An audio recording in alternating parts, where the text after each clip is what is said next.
in a very familiar classroom, room 209.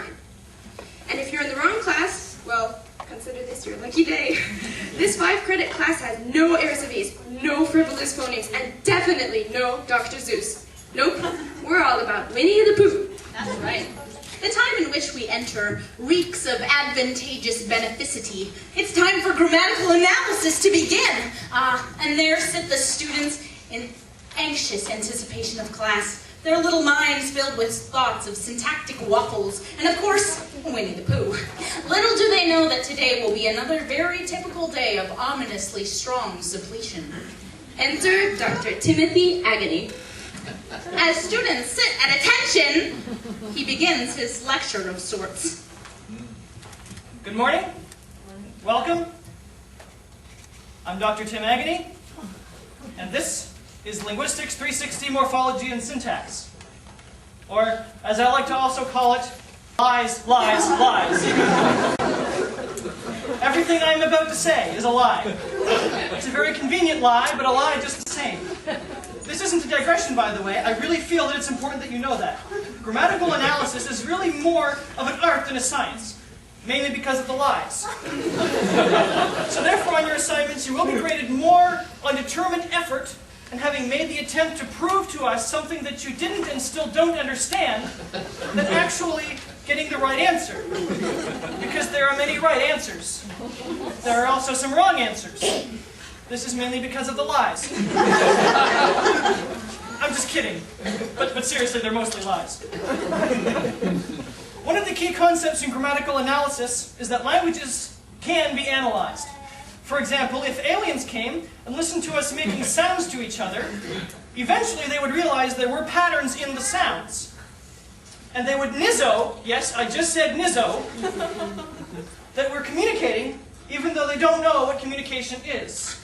Because otherwise they're very intelligent aliens.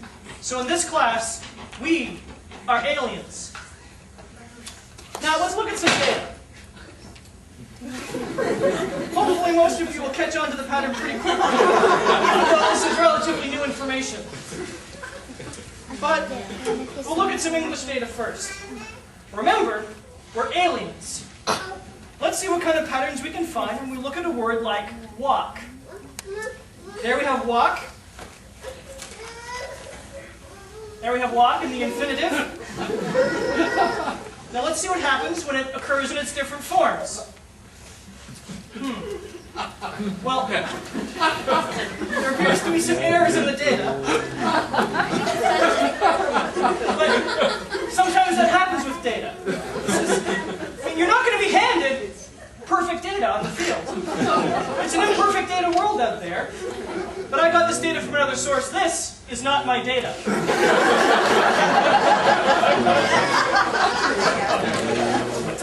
Let's move on to morphemes, shall we? Morphemes are the building blocks of a language. Remember when you were a little kid and you used to play with all kinds of little blocks, and you had red ones and the blue ones, and some were big and square, and others were little triangles, and you used those blocks to make big castles? Well, those are exactly like morphemes. So let's look at some morphemes in an English word, like fiddlesticks. Where would you place morpheme divisions? Where do you see the morphemes? The D's. I can't hold this still.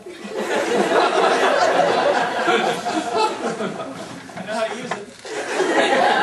Any other morphemes that you're seeing? No, that's it. That's it? Well, because you would expect to see a morpheme division right here after fiddle, and another one right here after stick, and then you have the S, which is a morpheme. So let's just take a look at that. Is that? Oh, well. PowerPoint obviously says something different. So this phi is no doubt some kind of a remnant of a Latin root. And we have the blade steeped. Well, yes. Well, that's. There are some kinds of things. These kinds of morpheme divisions can be kind of smarmy and swooky. Like I said, this is an art, not a science. As long as you can explain what's happening and why you think it's happening, you'll still most likely get full marks. Unless you get it wrong. Now remember, analysis is mainly about being observant and noticing patterns. For example, take... Why are you hibernating?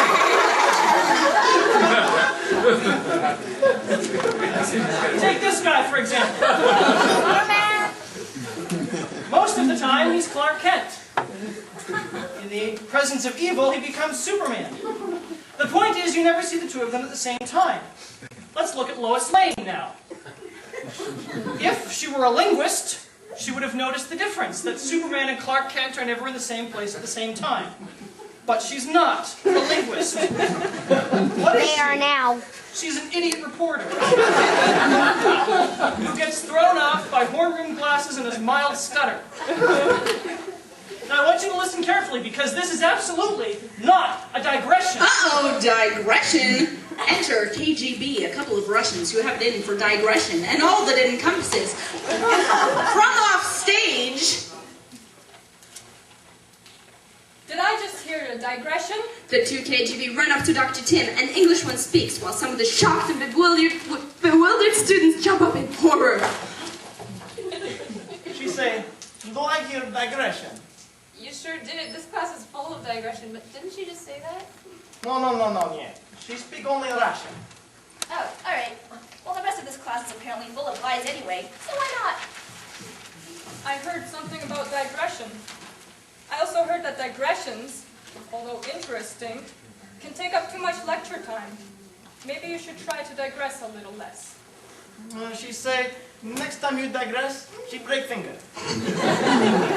She just said that. I wouldn't argue with her. She looks, pretty intense and blood-curdling. Alright, this is not a digression, but Claro que sí. I have una pregunta about some of the homework. Because in the Bantu language of Oshiwamba, there seem to be some similarities between the pronouns of tu and te. They look like the same language, maybe like a distant relative of Spanish. can't you see I'm in a conversation about the fate of my existence? You just digress from your current digression. This is not a digression! Oh, that word! Digression! The very word that invokes long-lasting deviation, irrelevance, rabbit-trailing tangents, cowpaths. Need I say more? Various threatening from the KGB ensues. There seems to be no end to the madness, or the digression. When suddenly... A black ninja ninjas down the staircase, attempting ninja-like nuance and prowess, only to trip down the stairs seconds later. Have no fear. He's a ninja-trained ninja professional. Now kids, don't try this at home. What was that noise? It's a bird! It's a flame! I don't see anything. That's odd. I was sure that I saw something over that corner over there. Apparently, the students don't see the ninja over there in the corner. Did they really not see him? I guess not. Even the staff didn't see him hiding up against the peach-colored wall when he gave them invitations to come to this whole hullabaloo. Ninja comes up on the stage with various ninja poses, and wah! The KGB and the ninja have an intense staring match in the middle of the scene, while scared students cling to their chairs in horror. Now, you've all been wondering about that quiet, shy girl. You know, the only one on stage who has held her tongue from digressing, talking, or making any noises whatsoever.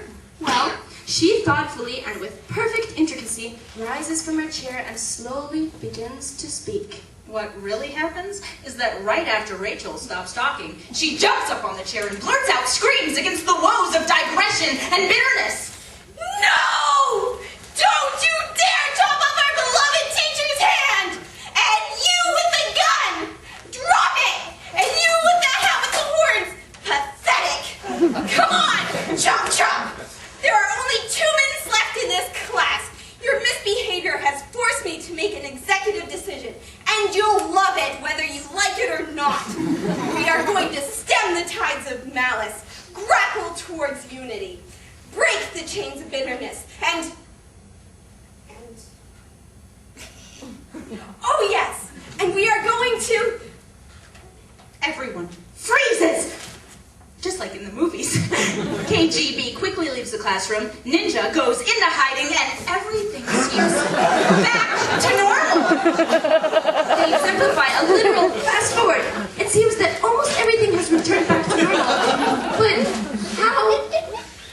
There's Dr. Agony writing something on the board. A satisfied Dr. Agony writes, "Welcome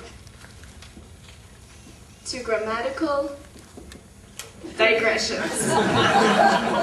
The class scene freezes again, and a side scene occurs with Ninja and KGB having a pleasant conversation. So, did the narrators know they're not supposed to read the stage directions? I guess not. She say she no like ninjas. Everyone takes a bow.